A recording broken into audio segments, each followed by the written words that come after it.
Assalamualaikum warahmatullahi wabarakatuh. Selamat pagi para netizen di mana saja Anda berada. Salam opini rakyat. Indonesia akan dibubarkan menjadi Singapura. Sutoyo Abadi.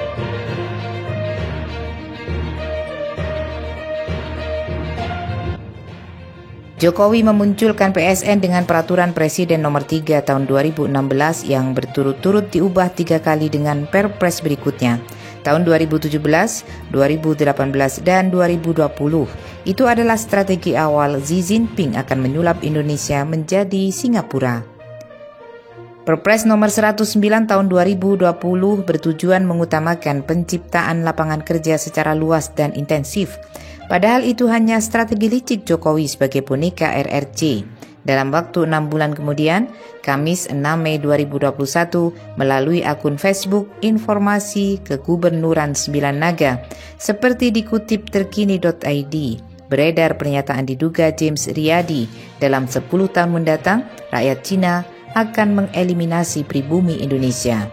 Niat jahat dan strategi James Riyadi dan Jokowi adalah sejak awal Jokowi naik tahta sebagai Presiden 2014. Selama 10 tahun pemerintahan Jokowi, semua terlena bahkan lengah dengan program percepatan program strategis nasional PSN.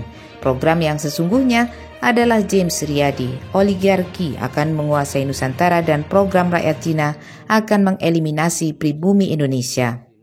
Fakta yang terjadi pada musim pandemi dimulai pada akhir tahun 2019 hingga 2021. Pada 2021 diperkirakan sudah masuk 17 juta imigran baru rakyat Cina yang berdiam di seluruh pelosok-pelosok wilayah Indonesia. Semua imigran masuk dengan leluasa di musim pandemik. Terdapat 1.238 penerbangan dari RRC tujuan Indonesia melalui bandara-bandara internasional maupun bandara-bandara kecil di seluruh wilayah Indonesia dengan aman. Sedangkan 933 kapal-kapal besar dan sedang telah sukses membawa para imigran melalui pelabuhan-pelabuhan besar dan pelosok di Indonesia. Saat itu Jokowi terus memberi info bohong tentang jumlah tenaga kerja etnis Cina ke Indonesia. Sesuai perintah Xi Jinping, 125 perusahaan konglomerasi 9 Naga harus menjamin kesejahteraan seluruh imigran beserta keluarganya untuk menetap dan menjadi WNI. Tidak ada kamu setelah masuk ke Indonesia akan kembali pulang ke RRC. Kita saksikan sekarang. PSN oligarki sesuai perintah Xi Jinping memperluas tempat tinggal para imigran etnis Cina baik yang sudah masuk dan yang akan menyusul di kemudian hari. Perampasan tanah terjadi di berbagai wilayah dengan dalih investasi dan mematok laut yang akan diuruk adalah persiapan hunian imigran etnis Cina. Pembangunan PIK 2 dengan segala perangkatnya menurut informasi intelijen sudah dijaminkan. Dikolektarikan ke Bank Konsorsium Cina 87,5% dan Jepang 12,5%. Untuk PIK 2, bangsa ini dibohongi oleh Antoni Salim, pemegang saham lebih 80% PT Pani dan Aguan. Hal ini juga terjadi di usaha lainnya dengan payung PSN yang ada di seluruh Indonesia. Semua tipuan yang terjadi adalah Indonesia akan dibubarkan dan disulap menjadi Singapura. Pembangunan PIK 2 dengan segala perangkatnya menurut informasi intelijen sudah dijaminkan. Dikolateralkan ke Bank Konsorsium Cina 87,5% dan Jepang 12,5%. Untuk PIK 2, bangsa ini dibohongi oleh Antoni Salim, pemegang saham lebih 80% PT Pani dan Aguan. Hal ini juga terjadi di usaha lainnya dengan payung PSN yang ada di seluruh Indonesia. Semua tipuan yang terjadi adalah Indonesia akan dibubarkan dan disulap menjadi Singapura. Emang Jokowi jahat ya Bang?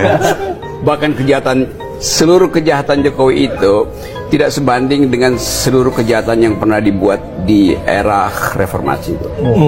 Karena Jokowi adalah puncak dari kejahatan. Gue ucapin itu secara serius ya. Waduh. Pak Jokowi itu kalau dia mau melangkah ke sana dan ada halangannya itu adalah konstitusi yang diubah Pak, aturannya yang diubah. Itu Itu namanya legalisme otokratik kita sebut. Dia ada KPK menghalangi pembangunan, dia ubah undang-undang KPK-nya. Dia ini ternyata banyak sekali aturan yang menghambat di daerah. Bikinlah omnibus law, jadi sentralisasi. Akibatnya apa? Dengan legalisme otokratik yang dihancurkan oleh Pak Jokowi adalah demokrasi. Apa ciri demokrasi? Secara sederhana, checks and balances. Tadi di anggaran APBNP dihilangkan. Fungsi DPR menjadi hilang dalam hal pengawasan. Ternyata ini jawabannya, bahwa selama ini investor itu enggan masuk ke IKN karena dia udah dapat informasi dari dunia internasional bahwa pemimpin ini berbahaya, pemimpin ini korup. Kalau kita investasi di Indonesia ini akan tidak bisa menguntungkan kira-kira kita atau bisa merugikan kita. Kalau Ahok terus dibiarkan jadi gubernur, bisa mengganggu terpilihnya Pak Jokowi. Oh, di second term. Ya, second term. Jadi akhirnya harus diputuskan Ahok harus itu masuk. Lalu mereka bilang, kalau gitu kamu mau makan apa? Nggak usah takut-takutin. Ini saya nggak usah sebut namanya lah yang ada keluar DPD Perjuangan. Telepon saya. Kamu masih ingat loh jasanya lo, napi dijadikan komut. Saya bilang, saya jadikan napi siapa? Dia juga yang jadikan saya napi toh. Saya mau tanya, emang Pak Prabowo ini bakal jadi presiden berapa lama? Ini nyampaikan Pak Rosan loh, duta besar kita mantan di Amerika. Jadi rencananya 2 tahun. 3 tahun berikutnya diikuti oleh Gibran. Saya langsung bangun, sebentar Pak Rosan. Jadi akan 2 tahun, lalu langsung diganti oleh Gibran. Pertanyaan gua bodoh aja nih. Lu yakin Prabowo dibiarkan hidup oleh Jokowi 2 tahun?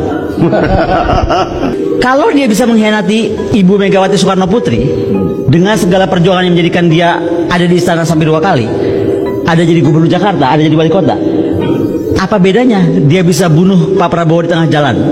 Makanya statement saya kan jadi kuat bahwa Pak Prabowo itu digunakan, bahwa Gibran itu memberatkan.